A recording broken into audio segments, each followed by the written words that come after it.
If you're under 30, you might know Patrick Swayze from Dirty Dancing. If you're older, you may remember him from Ghost, Roadhouse, Point Break, or The Outsiders. But Patrick Swayze was much more than a romantic leading man or action star. For nearly a decade, he was one of Hollywood's biggest names. So why does his name sometimes seem missing from conversations about Hollywood's greatest leading men? The answer is a story filled with incredible success, unexpected choices, devastating injuries, personal strength, and a battle he ultimately could not win. Born in Houston, Texas, Patrick Swayze grew up surrounded by dance. His mother, Patsy Swayze, was a respected choreographer who ran a dance studio, and Patrick trained there from a young age. He later studied at the Harkness Ballet and Joffrey Ballet School in New York before becoming a movie star. He performed on stage, devastating injuries, personal strength, and a battle he ultimately could not win. Ralph Macchio and Diane Lane.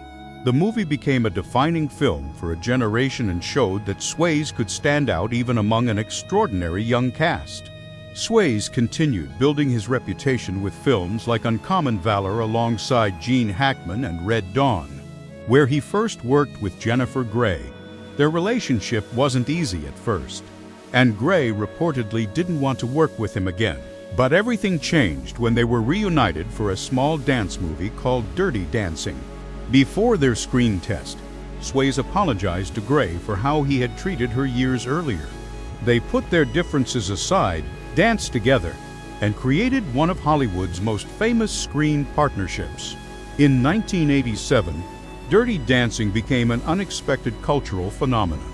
The movie made Swayze a worldwide star, while the famous line, "Nobody puts baby in a corner," became part of pop culture. His song, "She's Like the Wind," also became a major hit, giving him another achievement few actors could claim. Swayze followed that success with Roadhouse, a film critics largely dismissed at the time, but audiences eventually turned into a cult classic.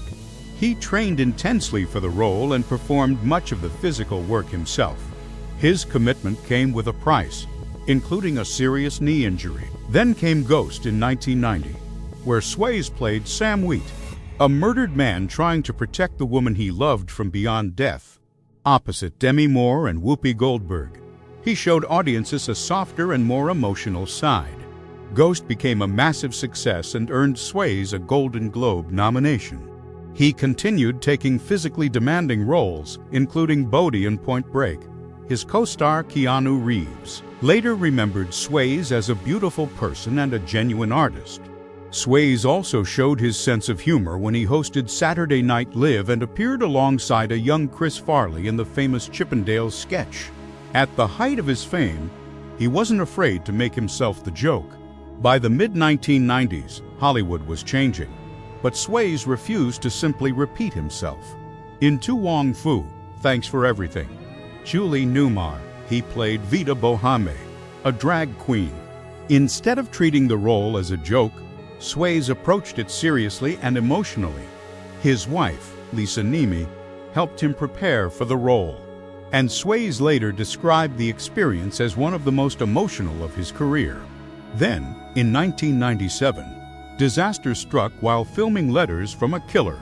Swayze fell from a horse and hit a tree, breaking both legs and severely injuring his shoulder. Production stopped, and it took years for him to properly return to work. When he finally did, he surprised audiences again in Donnie Darko, playing the disturbing self-help guru Jim Cunningham. It was a darker performance that proved there were still unexplored sides to his talent. Away from Hollywood, his greatest constant was Lisa Niemi. They met as teenagers at his mother's dance studio in Houston and married in 1975. They remained together for 34 years, choosing a quieter life away from Hollywood whenever possible. In 2008, Swayze was diagnosed with stage 4 pancreatic cancer.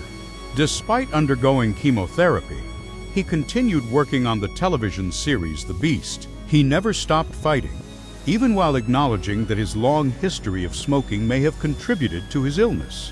His final film, Powder Blue, was released in 2009 and featured his younger brother Don Swayze. Patrick Swayze died in September 2009 at the age of 57, but his legacy never disappeared. He may not have had one single performance that completely defined his career, because he was too versatile to fit into one category. He was a dancer, romantic hero, action star, comedian, dramatic actor, and risk-taker. Maybe that's why Patrick Swayze remains so memorable. He represented strength without arrogance and tenderness without weakness. From The Outsiders to Dirty Dancing, Ghost, Roadhouse, Point Break, and Donnie Darko, he gave audiences characters they could connect with. Hollywood may have moved on, but audiences never truly did. Patrick Swayze didn't simply become a movie star. He became a part of movie history. Patrick Swayze may be gone, but his legacy is still alive in every dance, every fight, and every unforgettable performance. From Dirty Dancing and Ghost to Roadhouse and Point Break, he gave audiences memories that never fade. What's your favorite Patrick Swayze movie or performance? Share it in the comments, and don't forget to like, subscribe, and stay tuned for more Hollywood stories.